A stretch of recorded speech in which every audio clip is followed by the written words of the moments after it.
Thank you.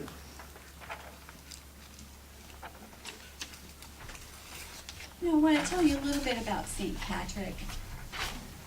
He was born a British citizen in the 4th century, and he was kidnapped and brought to Ireland as a slave for a number of years.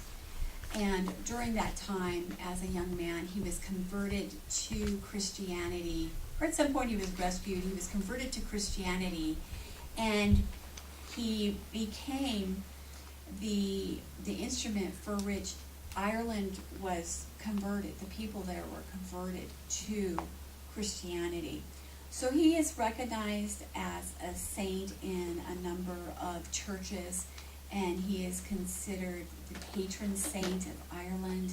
He's also known, which all of you may know, that to describe the Trinity, the Father, the Son, the Holy Ghost, that he brought up the shamrock, which grows all over Ireland, and explained how one plant has the 3 leaves, and so it's one. And so it is certainly a spiritual celebration, but it's also become quite a commercial celebration in America, where we just celebrate the Irish culture, and we often say everybody's Irish on St. Patrick's Day. So we all have fun. Yeah. Now our instrument, now that you have the background, our inspirational reading today is a prayer, an Irish prayer, attributed to St. Patrick. And it's often referred to as the breastplate of St. Patrick's words, because these are words that shield. I'll take a moment, breathing in. Close your eyes if you choose. I arise today through the strength of heaven, light of the sun, splendor of fire, swiftness of wind, depth of the sea, stability of earth, firmness of rock. I arise today through God's strength to pilot me, God's might to uphold me, God's wisdom to guide me, God's hand to guard me. Afar and near, alone or in a multitude, Christ shield me today against wounding. Christ with me, Christ before me, Christ behind me, Christ on my right, Christ on my left, Christ beneath me, Christ above me, Christ in me. I arise today through the mighty strength of the Lord of creation. Thank you, God. Mm-hmm. Open your eyes.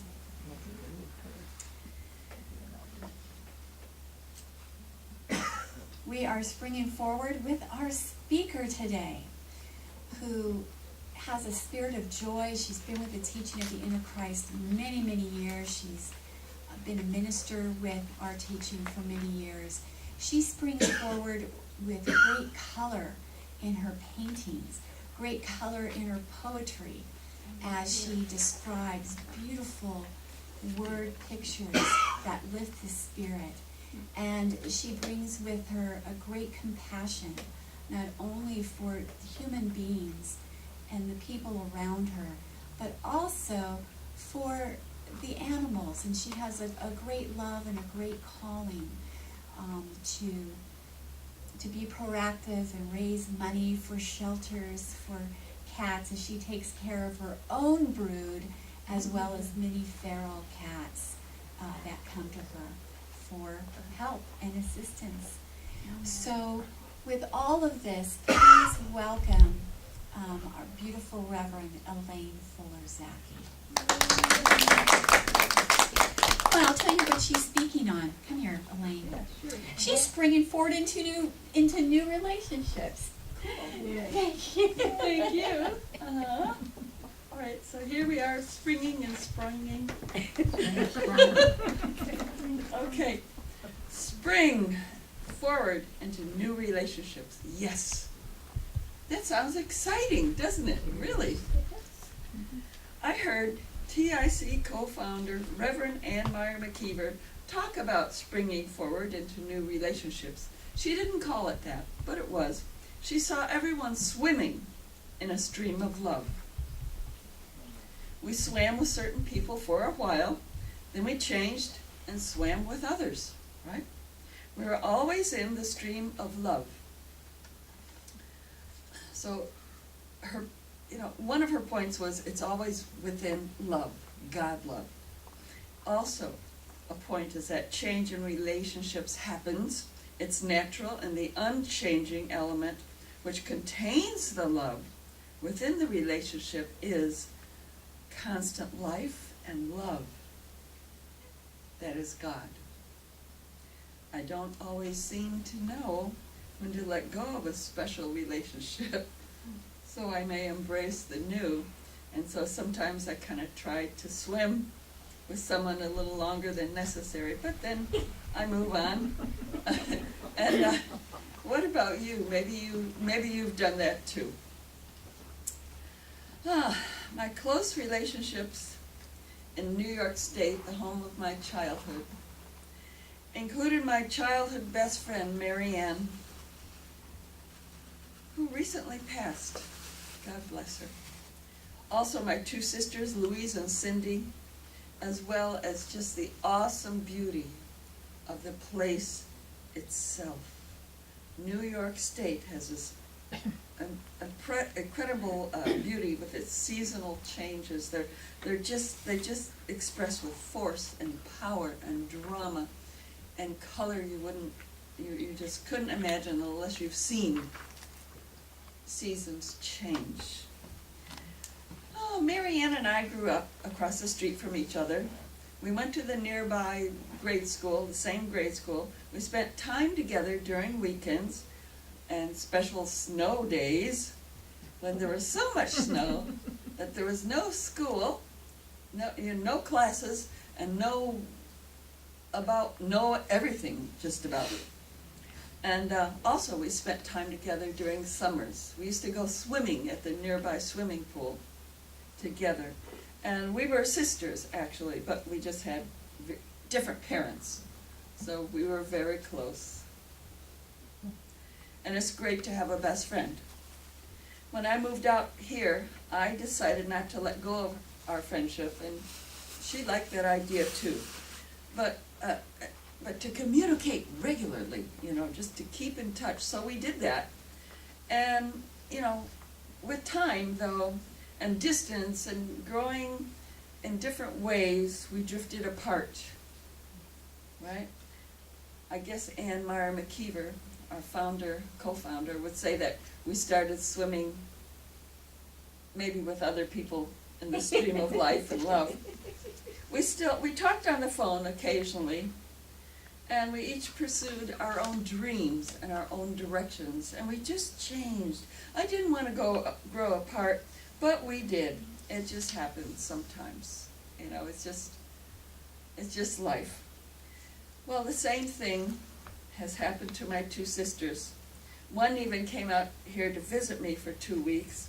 We've grown apart too, and now communicate infrequently. I do miss them. And what does this tell me? Well, it tells me to contact them from time to time, if I could get to them, because they're not home or here or there.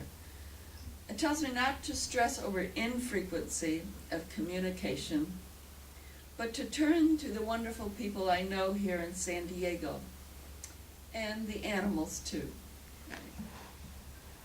A little over a week ago, for example, I went to the giant annual Thursday Club thrift sale across from Balboa Park with my really, really close teacher friend, Elaine. So, and we have a lot of similarities and differences too.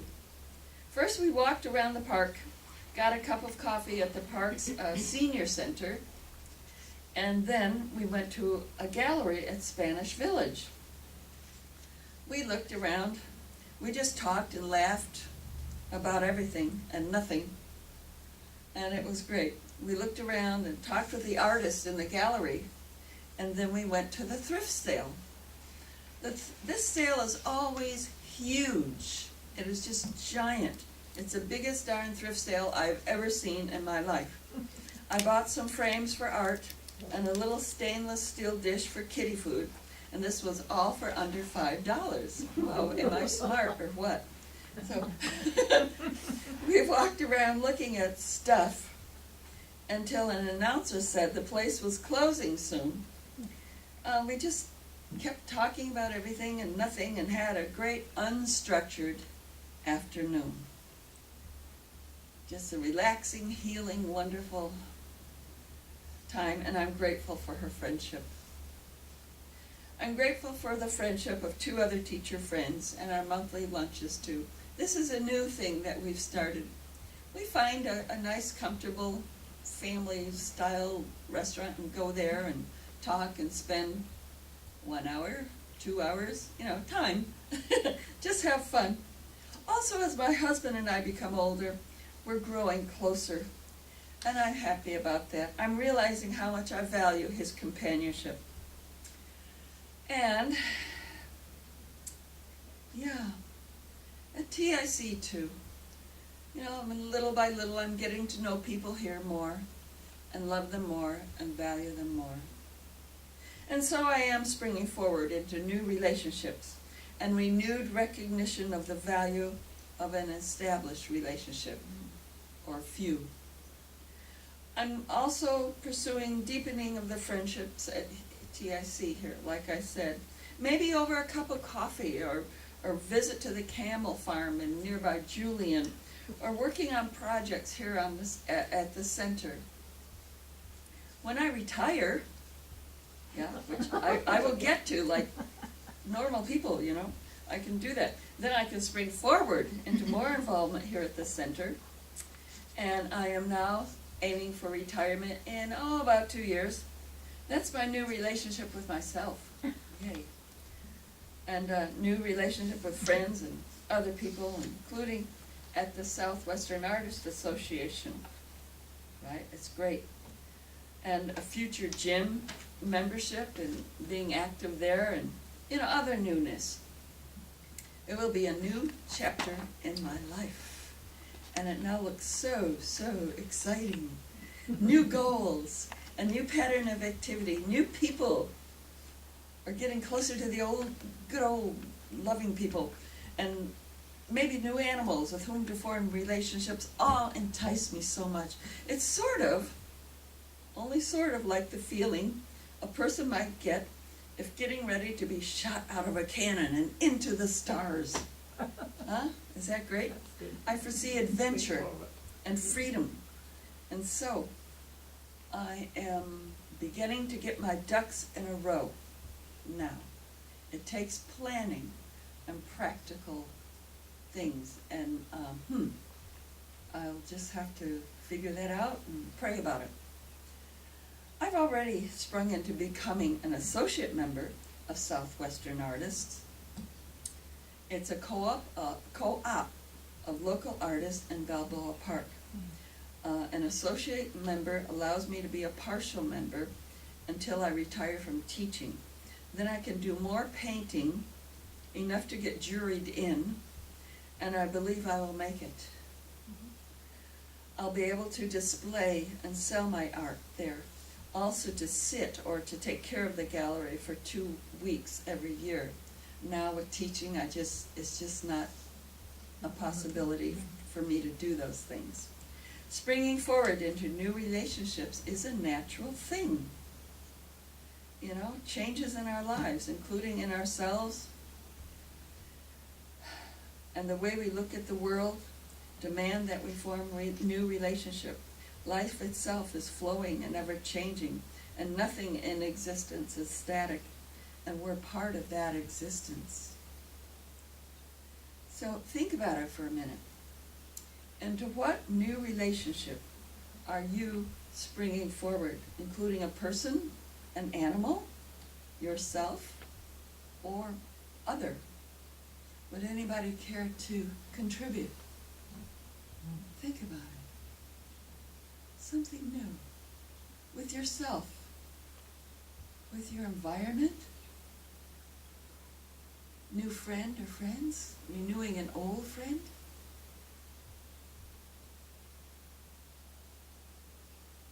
All right. I'm sure we're thinking of that. And let's just keep going and get into that, you know?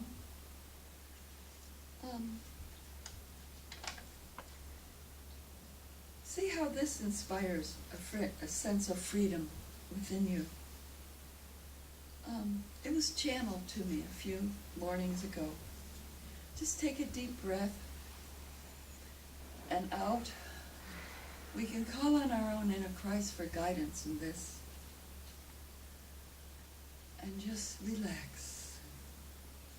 And just listen to these words. See how they inspire you. As channeled from my inner Christ, I am free within the allness of being.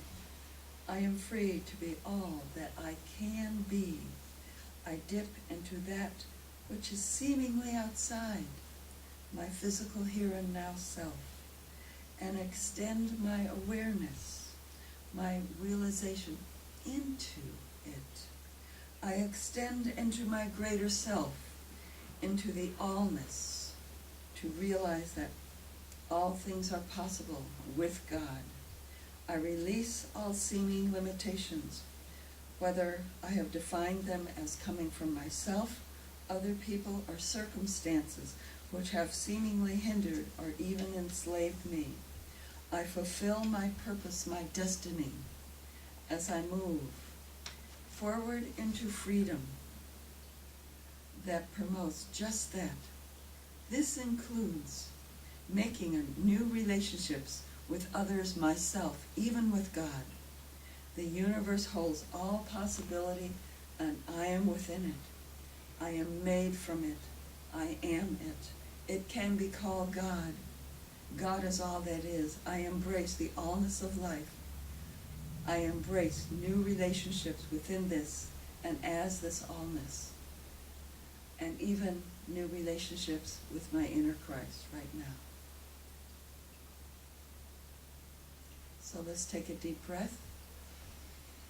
We can open our eyes and out. Yeah. Sometimes I wake up seemingly too early to have the number of hours of sleep I need. My body, brain, or whatever it is, maybe channeling. Maybe my inner Christ refuses to allow more sleep, so I get up. I don't like to waste time. There's something inefficient about just lying in bed, quote unquote, trying to sleep. And it only brings stress to me. So maybe this happens to you too. So I frequently get up. I find that during these early hours, channeling occurs. Like this, a lot of this paper right now, or this talk rather. Ideas come and I spring forward to write or paint, ideas that I've been toying with for several days. I write them down, or maybe new ones. These ideas are often clarification of spiritual realizations that I've been developing. Ideas come for art too. So here I spring forward into this information about what to paint and how, and know the rest comes as I get into the painting. I'm preparing for retirement by getting some pieces done, just little by little. Here are a couple. Here's one I did. This one is called Risen. It relates to Easter. Maybe you can see. It's a collage.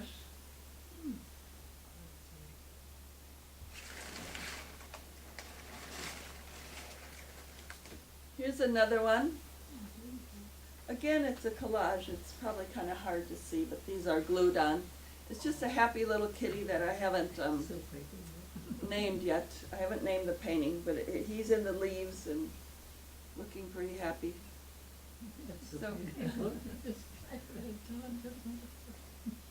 I mean, I love animals. So, sometimes, you know, I just seem to be too busy, too involved with day-to-day demands to pay attention to creative wisdom that I need to express. I need to do that. It's a need. And the need to do it builds up and finally wakes me up early so I can have the time to channel God wisdom in art or writing. And that happens when I've been just not doing it for too long. After working on this a little while, whether it's doing a talk or doing art, I feel calm. And I can usually go back to bed and sleep a while. You know, in other words, I make space in my day to do creative things. My inner Christ guides me to do that better. So maybe you have a special way that creativity finds you, calls on you, comes to your attention when you've been too busy with demands and deadlines to express it. Maybe you do. When we pay attention to experiences like these, such as waking early to express creativity or doing it at another time, we can see it as springing forward to express a new and stronger relationship with ourselves and our inner Christ who guide us to do this at a spiritual level. We're actually always moving forward. Anyway, we just are. And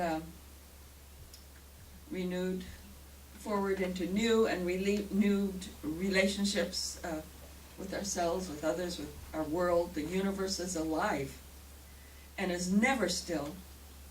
And we're here. We're part of it. So let's embrace the change, because we're always changing anyway. We're always moving forward into newness of relationship with God, right? So let's embrace it, huh? Mm-hmm. And the top of the morning to you. Day to you. Thank you for your attention.